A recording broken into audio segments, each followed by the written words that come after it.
Arr! Happy Halloween! Robbie the Rotten here. Also Rob Churnside.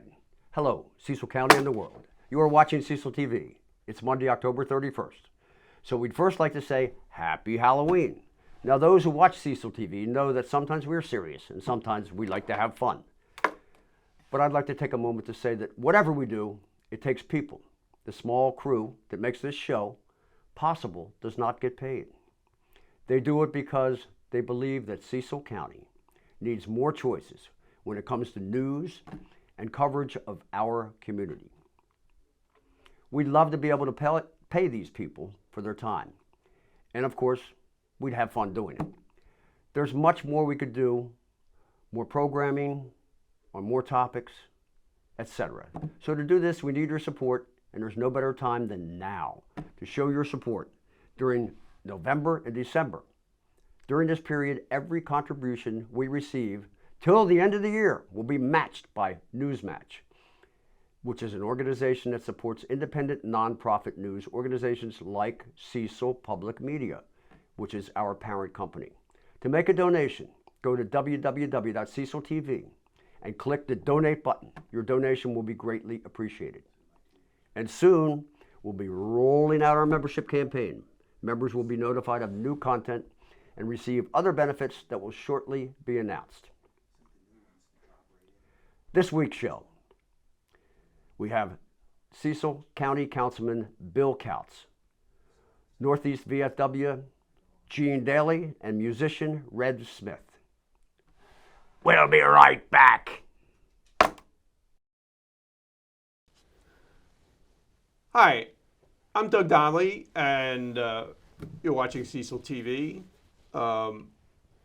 We're here this evening with County Councilman Bill Coutz to talk about something that perhaps hasn't gotten as much attention as the candidates, but there are 5 charter amendments on the ballot that voters will have to decide to either approve or disapprove. So I thought it would be useful for us to review them. So welcome, Bill. Thank you, Doug. Appreciate that. Let's get started. Well, I appreciate that. I think you're exactly right. These are very important. Charter government has been in existence now since 2014, and we've come a long way, but we've also found that there are some things within the charter that need some adjustment, need some tweaking. So council set out to identify some areas that we saw as priorities and worked through that in council, legislative and work sessions, and came up with, whittled it down and came up with 5 charter amendments that we'd like to see on the ballot. As I recall, there was a lot of discussion. We started out with double digits. Yes, yes. Yes. We prioritize things, and we know that there are still other amendments that need to be taken a look at and identified, and also decided upon how they're worded and the language that's used to bring those amendments to the public as well. So any charter amendment has to be brought to the public through referendum, and that's why we started with quite a few and whittled it down to these 5. And we thought that these were the top priorities and had the biggest impact on how charter government worked here in Cecil County for the constituents in the county. Right.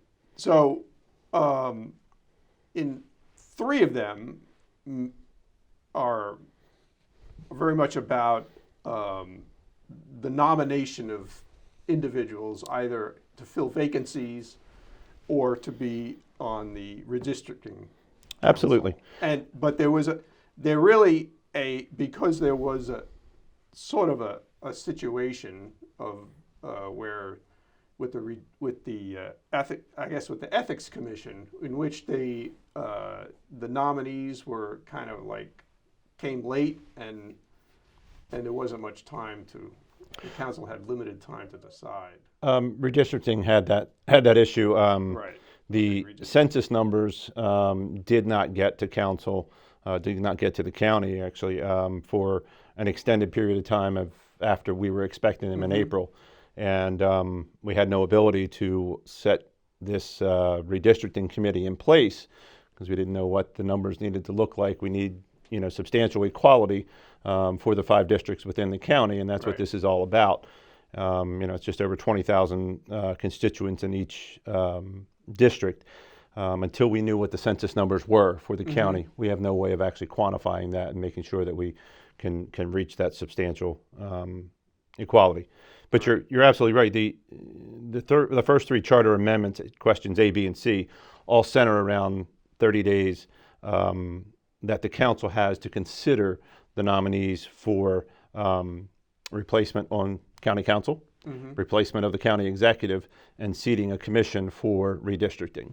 Right. What we did was actually sit down and come up with a way to clarify what is in the charter so that we had adequate time to go over the nominees that were presented to us for the 30 days after we've received them.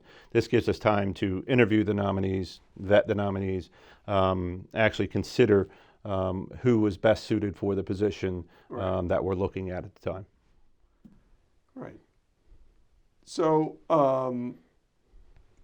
we've never had to fill a county executive vacancy, but we have had to fill a county council vacancy just in the last year. Just in the last year, correct. The Ethics Commission, I guess it's question D. Question D, that's correct. Is about the Ethics Commission. Yes. And so the Ethics Commission is composed of members both representing the council, representing the county executive. How it's actually happened in the past, it was they were all appointed by, I should say, all nominated by the county executive and then confirmed by the county council. But all of those positions were nominated by the county executive. What this charter amendment looks to do is add some checks and balances to that. So you would have 3 members, including the chair of the Ethics Commission, that would be appointed or nominated, I should say, by the county executive. The other 2 members would be nominated by county council so that there is no one branch of government that has total control over the Ethics Commission. We found that to be very, very important because if you load the commission from one branch or the other, obviously there is an advantage to that branch of government having selected all of the people that serve on that committee. We're looking for checks and balances. We're looking for ways to balance county government so that all the branches of county government have a fair and equal representation on that commission. Right. But there's also the presence of the county attorney. Yes. There. Yes. The county attorney would actually advise the county council, the Ethics Commission, and in, I guess, lieu of another way of saying it, would have influence over them. Right. Really kind of unavoidable because the Ethics Commission does need legal representation. They do need legal advisement, and they need someone to advocate for them legally. We understood that, and that's why we felt it was very important to make sure that county council had a say in the nominations for those positions. We had a situation a few years ago, just a couple years ago, when the entire Ethics Commission was fired, cleaned house.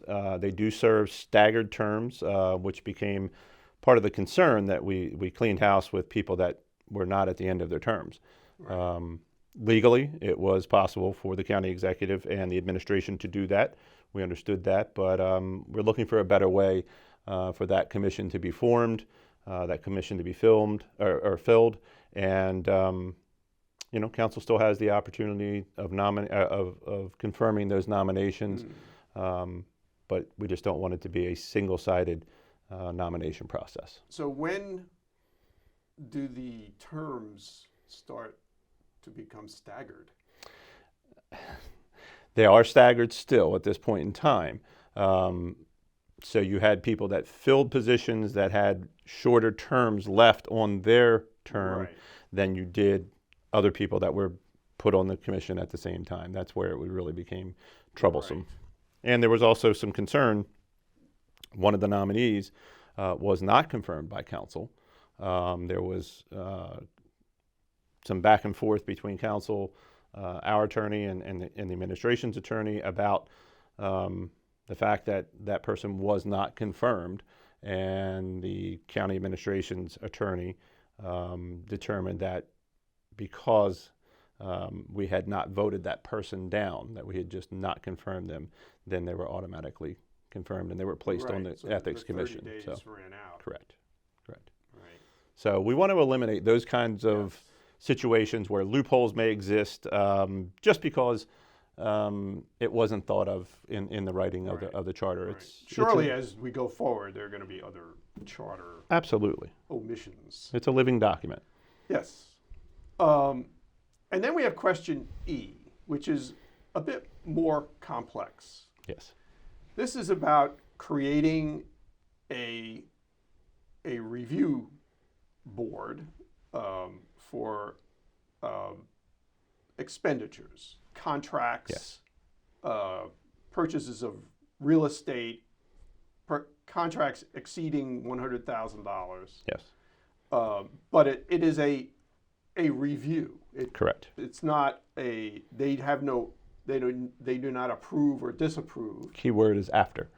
After The contract has been awarded. So what, for the public's benefit, what is the value of a review? Transparency and communication, Right. which is what the spirit of the charter amendment was defined to be. What we were looking for was a way that council and the constituency of the county found out about major purchases and major contracts that were signed by the county administration in a way other than by media. We didn't want to find out in the Cecil Whig that we had purchased a building. There was a building in town that was purchased, in the town of Elkton, I should say, that was purchased a few years ago, and that building is still being sat vacant. Right. And there and was it's a fine building. Yeah, absolutely, one of the nicest buildings in town. Very unique in its location and proximity to the courthouses, and that was part of the consideration for that building to be used. But it raised awareness about, okay, well, things are happening within the administration, deals are being looked at, discussed, possibly even transpiring and actually coming to fruition, and the council was not made aware of them, which in turn, that means the general public and constituency wasn't made aware of them. Right. We felt like, contracts that were over $100,000 and real estate purchases and large purchases over $100,000, the county constituency has a right to know how their money's being spent. These are tax dollars, and we're looking for responsible use of those resources. At the end of the day, they are still county constituent tax dollars. So having transparency and communication is key, even if it's after the fact. Everyone has a right to know how their dollars are being spent. Right. So it's called council review. Correct. But it's a separate group of people made up of different. It is. We started out with looking at some of the other counties, how they handle things, and there are review boards that actually review purchases and contracts prior to them actually being executed. And there was a resistance within the administration because of bureaucracy and slowing down processes, and maybe information being disseminated about deals that hadn't been consummated yet, and there was concern that we could lose opportunities on those, and we understand that. I think this is a good first step. I think eventually we will probably want to take a look at moving forward with something a little bit more beforehand rather than just everything after. Right. But this is a good step in the right direction, lets the county conduct their business without slowing it down in any way, shape, or form, but it also lets county council and the constituents of Cecil County know exactly how their tax dollars are being spent. So the public will find out about the work of this group by attending the public session, or will there be a report? The intention is a report would be generated from that. How that's disseminated has not been determined yet. Okay. One of the things I'd like to make sure everyone's aware of, Doug, is these ballot questions, these charter amendment ballot questions are available on the Cecil County government website at www.ccgov.org /government/county-council. It's on the right-hand side. You'll see it. It says helpful links, and there's a public notice, charter amendments, general election, November 8th. So if you're unsure about exactly what these amendments mean, how they impact you, I would suggest, and I would encourage everyone to actually go on and read the amendments, the charter amendments. They impact your charter government, and the intention with these amendments is to make charter government operate more efficiently and be more transparent to the people that voted to put charter government in place. Let's make sure that we improve it as we can. Good. Sounds good. County Councilman Bill Coutz, Thank you, Doug. thank you for being here. Thank you for having me. Always a pleasure, Good sir. to see you. Thank you. We'll see you. Good morning. I'm Doug Donnelly. You're watching Cecil TV. We're visiting with Gene Daley, commander of VFW Post 6027 in Northeast, and we're going to talk about the considerable effort they put in to their Thanksgiving meal delivery for first responders and others, I believe. So here we go. Good morning, Gene. How are you? Good morning. I'm well, thank you. And you? I am well, also. So tell me about this, and I know you have certain needs you are requesting from the public. Yes. Well, for the past, I think, 11 years, Carol Halsey started a Thanksgiving meal way back when it was Paradise Grill, where Snatchers is now. And then she moved that over to the VFW, and we've been running it there. Carol is much less involved now, but we have kept on the tradition of putting on a free Thanksgiving meal for anyone in the community who wants to attend, who just wants to. They can bring their family. They can hang out with our team there at the VFW. They will have someplace else to go. Everyone is welcome. Come in. We have a sit-down dinner for them with turkey meal, turkey, mashed potatoes, gravy, the whole thing, all the way from soup to nuts and even pie.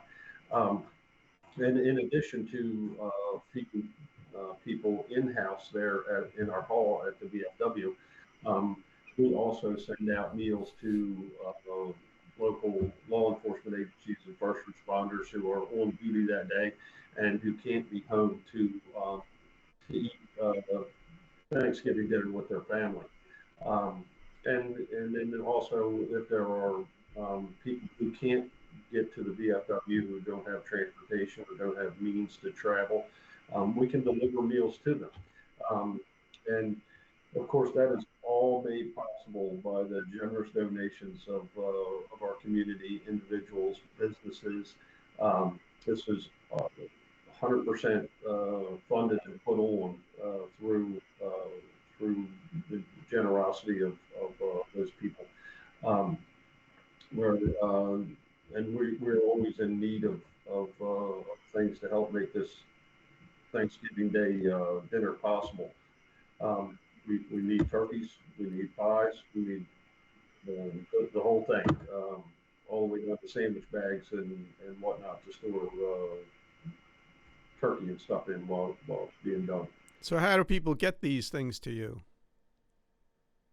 They can drop them off right there at the VFW. Just come in the regular canteen door, press the buzzer. Somebody will let you in, and then you say, "Hey, I've got whatever it happens to be, whether it's turkey, it's pie, it's paper plates, flatware, whatever you can donate." Let the bartender know who's on duty, and she or one of our members there in the canteen will make sure that those donations are taken in and put in the right spot, prepared for a good Thanksgiving dinner. Do you need on Thanksgiving Day itself? Do you need physical help? People to Yes, absolutely. Both, I mean, the week leading up to Thanksgiving, we need physical help because we have to cook somewhere around 60 or 70 turkeys. And the way we normally do that is we ask people to come in and as many turkeys as they think that they can cook, um, and take them home, cook them, uh, put the pick the meat off the bone, put the meat into the Ziploc baggies, bring us back the meat and the juice from the turkey, and then we'll make big pans of turkey out of that, and then serve dinner from that. So that entire week, like I said, turkey cooking is going to be very important. And then, of course, the day of and the day prior, we set up a hall and prepare everything for the next day's meal, and then we normally start about 7 or 8 o'clock in the morning with heating up the food, getting everything prepared, and making sure we're ready to receive our guests when they come in. So a lot of we do need a lot of help. It's a team effort, and last year we had a great response from the community, both in donations and in help, and the entire dinner and throughout the day ran very smoothly. We're hoping for the same thing this year. do for the first responders? Do they need to contact you, or do you just know We'll where be they reaching are? out to them. Yeah. Good. We'll call around and ask each one of them, each of the police stations and fire halls, and ask them how many people they have on duty, how many want for Thanksgiving dinner, and then we'll box it all up and ship it out depending on their wants and needs. Great. Well, are there? I see you have another event coming up, a fundraiser. Yes, yes. This coming up Saturday, November 5th, we have the annual shrimp, beef, and beer at the post, and that starts at 6 p.m. and will run to 10ish. Um, and that's a big fundraiser for us. Things like the Thanksgiving dinner, the outreach that we do for veterans and their community in need. That fundraiser is one of the main places we draw those funds in to be able to provide for those in the community. If you can, come on out and support that. We've got a lot of great donations from local businesses, from everything from J-Lo's Guns and Tactical Shepherd donated a 9mm pistol that will be raffling off. We have a couple of tickets to a Ravens game in the club box with VIP parking. We have paintings from local artists, gift cards and stuff from all of your favorite local restaurants here in Cecil County. So it's a great night. This is our 6th year doing it, and we always have a really good time. People eat well. They are fed an appropriate amount of alcohol, and we raise money so that we can continue to help our veterans in our community. And people get to see all of your renovations. Yes, yes, you can see the renovated hall and the newly renovated canteen, which we're pretty proud of. We think both of those things turned out very well, and it looks good. So Saturday, November 5th, at Northeast VFW. You can get tickets either on our website, vfwpost6027.org, or stop by the post while you're dropping off your donations for Thanksgiving, and you can see the bartender, and they'll sell you tickets. Great. Well, Gene, we Great. thank you for coming on. This has been Gene Daley. Thank you. From the VFW Post in Northeast, and we thank you for coming on. So have a good day. You too. Thank you very much for having me. Great.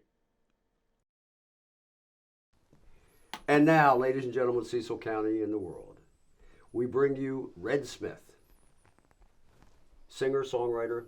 Welcome. How's it going, Rob? It's going great.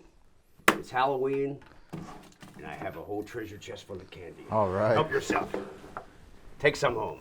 All right. Take a Kit Kat. So, we're going to talk about your music, how you got started, what you're going to play for us tonight. You brought a friend with you tonight, right? I did. My friend Joe Perloff, he's a mandolin player, multi-instrumentalist, but mandolin tonight. I'll save him the Kit Kat. All right. Anyway, you're going to play 3 songs, I am. all originals? All originals, yeah. All right. Well, we're looking forward to hearing that. And we were talking earlier, Red, about songwriting. Mm-hmm. You said you write these original tunes. How do you come up with these ideas? Generally, I'm just thinking throughout the day, constantly. You know, when you're a musician, it's always on your mind, you know. And every time I just get an idea in my head, I just speak it into my phone, into the notes or something, and That's a great idea. try and remember, capture that idea. Half the time they're garbage, but I mean, every once in a while one hits. There are those who would say that half the stuff on the radio is garbage.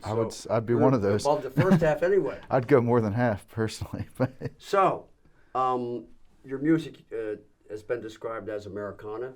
What does that entail exactly? I think Americana is just country that doesn't make it. Americana is, I would say, underground country, more so singer-songwriter influenced. The guys writing the songs, not the guys that are the stars. Right, not just the glitzy pop stars. Yeah, it's Could be definitely anybody not the music. more popular music. But yeah, I think Americana is a broad term for independent music in general. And then I'd say my music is along the lines of country and blues, and that in that spectrum. With a little bit of twang. Yeah, I mean, every time you pick up an acoustic guitar, somebody says you're either in indie or country. So. Right. And how did you get started with your first acoustic guitar?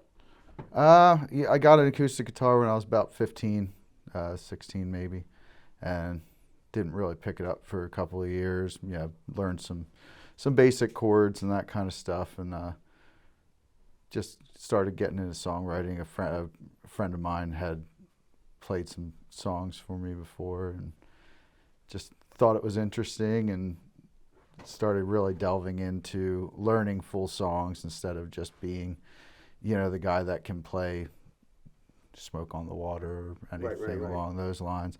And then, I think at some point, maybe in my early 20s, I really started realizing that I had some sort of skill at songwriting and guitar. But yeah, that's pretty much it. Just enjoyed a lot of the bands that I liked.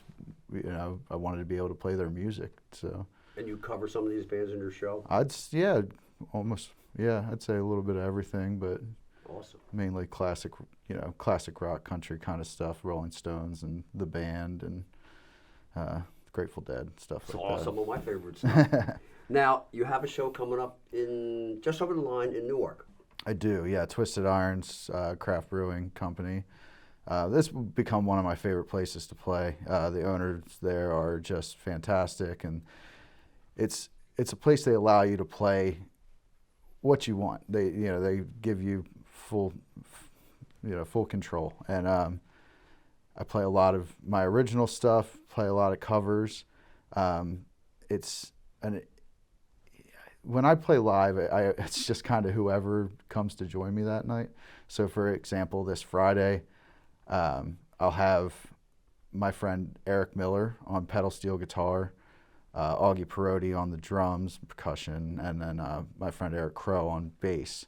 And so we generally don't practice much. We just kind of get together. I throw out a set list, and they all know my originals and stuff. But so it's just kind of whatever happens. Sounds like a great time and a great place. And, Doug Donnelly and Cecil TV wants to investigate and explore some of these local breweries, so we just very well may be up there. Yeah, that'd be awesome. Yeah, I play a couple of more local. I've played the Bog Turtle Brewery over in Rising Sun a few times, and the owners there are really awesome. Similar vibe to Twisted Irons, where it's just good beer and good times, and they just want to hear you up there playing music. I think my music and a lot of other songwriters in the area, they tend to fit into the brewery scene a little more, because people are there for something more than a bar,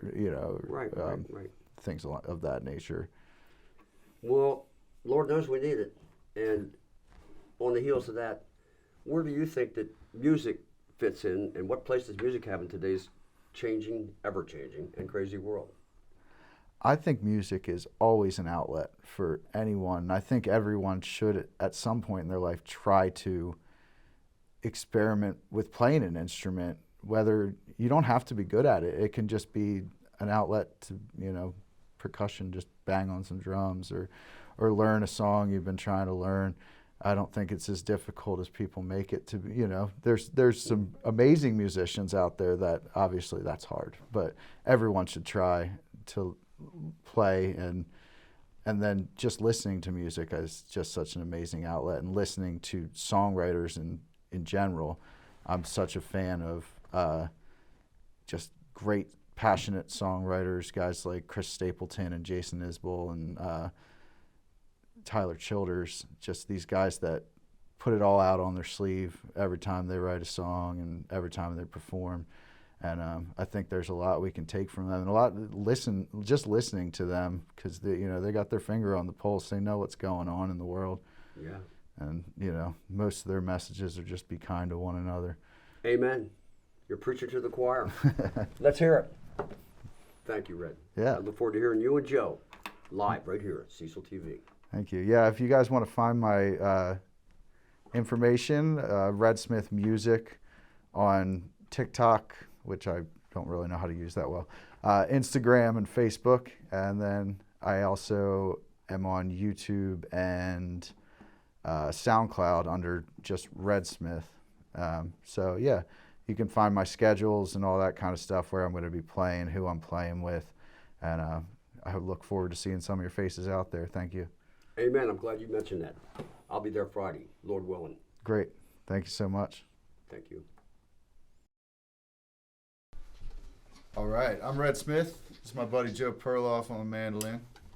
We're going to be doing a few original songs for you. This one's called Into the Clouds. 1, 2, 1, 2, 3.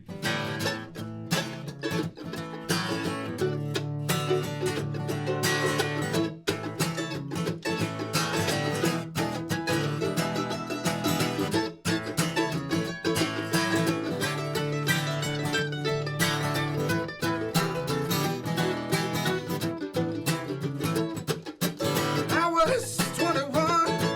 My dad had told me, son, ditch those sorry friends and go hanging around. I didn't listen to the man, took me a few times in the game to figure out his advice was pretty sound.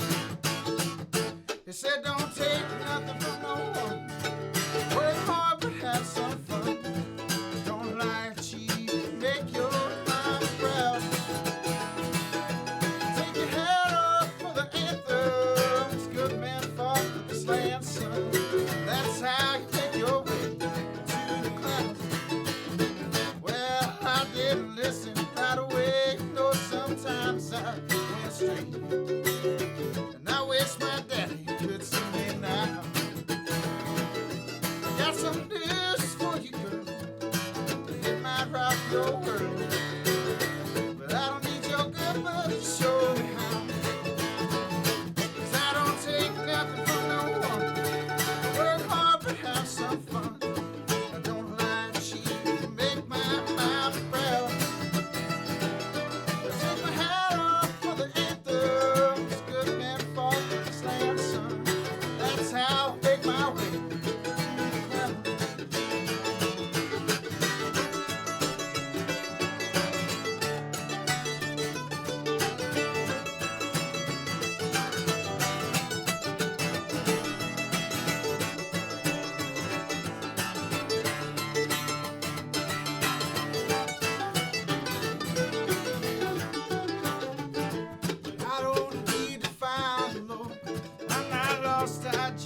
tour.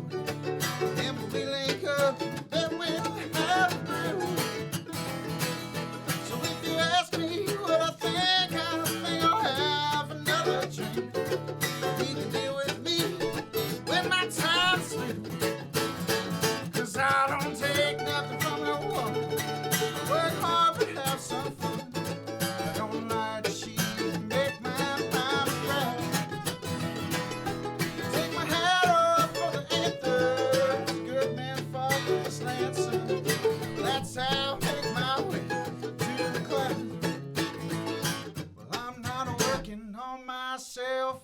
I don't need nobody's help. I'll sit here and drink my beer on this creaky stool. I don't need Jesus' love. Jack Daniels is enough. And I certainly don't want anything from you. 'Cause I don't take nothing from no one. I work hard but have some fun. I don't like to cheat and make my mama proud. Take my hat off for the anthem. This good man fought for this land, son. That's how I make my way to the clouds. Yeah, now that's how I make my way into the clouds.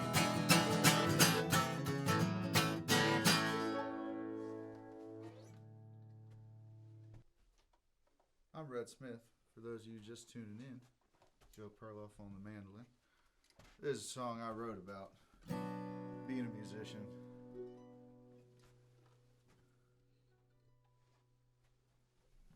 Is it alright if I say shit?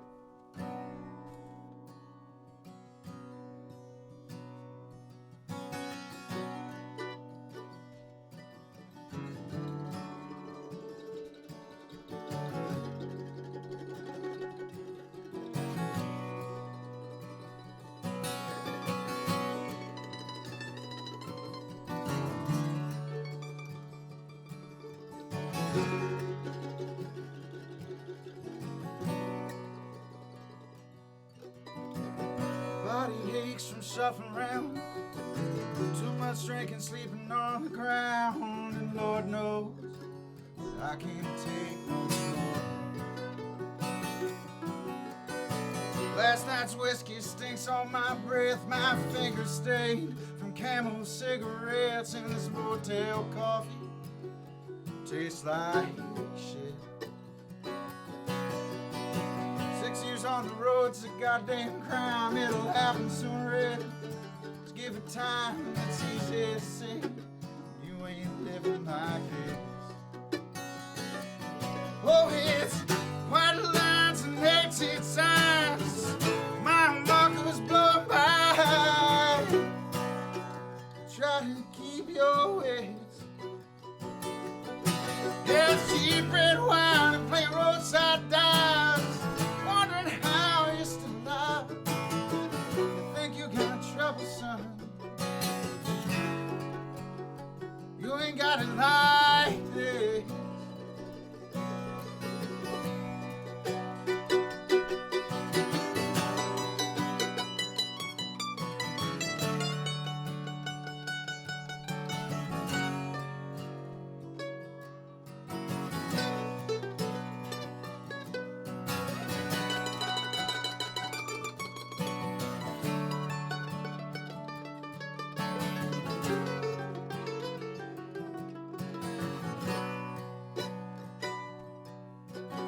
I'm in debt to the wrong sort of people.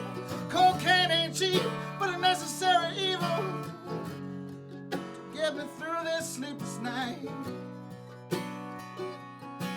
I got a warrant in each county from here to Cacapon. Don't do nothing stupid, wishing Lord I wasn't stoned in every set of headlights. Flashes prison in my mind.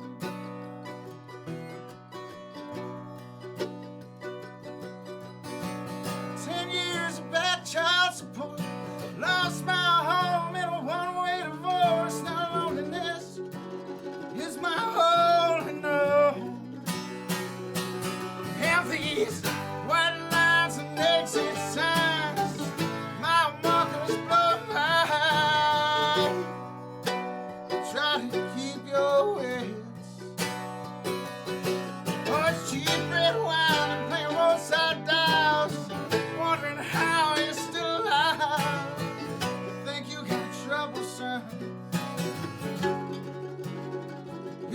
got it like this.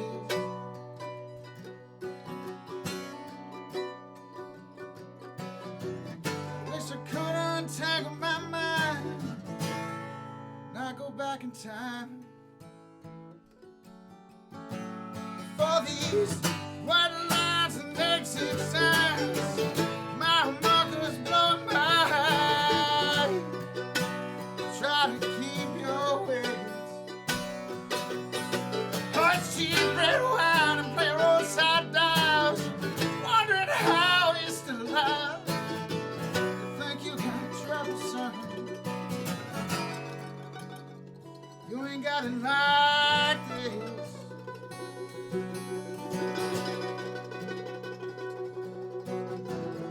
Think you got trouble, son? You ain't got it like this.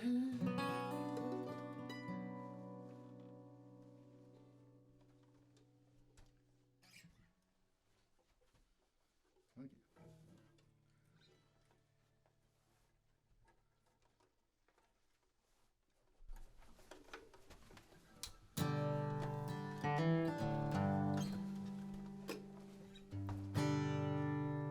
Good. All right, I got one more for you guys. I'm Red Smith. This is Joe Perloff over here helping me out on the Mando. You can find me on all the good streaming, what's it called, Facebooks and all that kind of stuff. Red Smith Music. Be active in Cecil County and whatnot. This is a song it's called Those Lights. It's also about being a musician.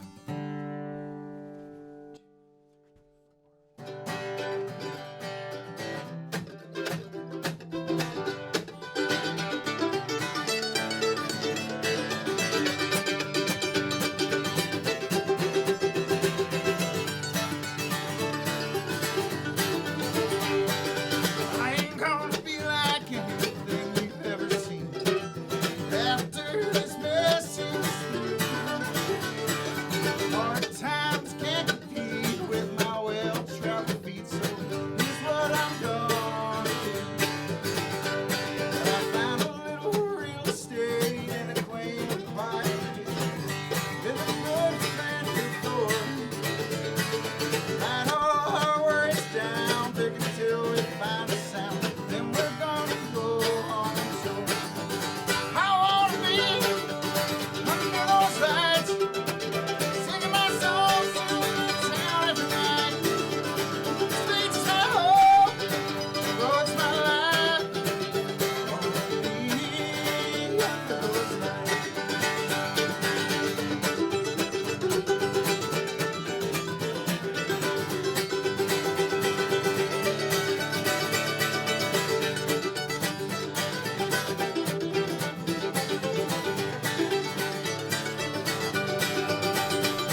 From Bangor to San Diego, nothing's gonna stop this feeling. You can call it all a pipe dream. I'll bring it home at every stop. I'm really gonna shoot my shot, taking all you find for the steam. I wanna be under those lights, singing my songs to the town every night. Streets my home, roads my life. I wanna be under those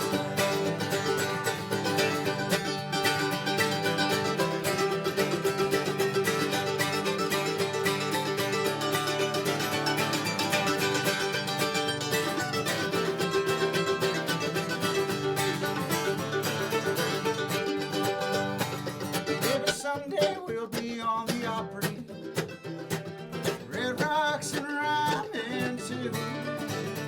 I tell you boys, ain't nothing gonna stop me singing my songs to you. I wanna be under those lights, singing my songs to the town every night. States my home, roads my life. I wanna be under those lights.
Thank you.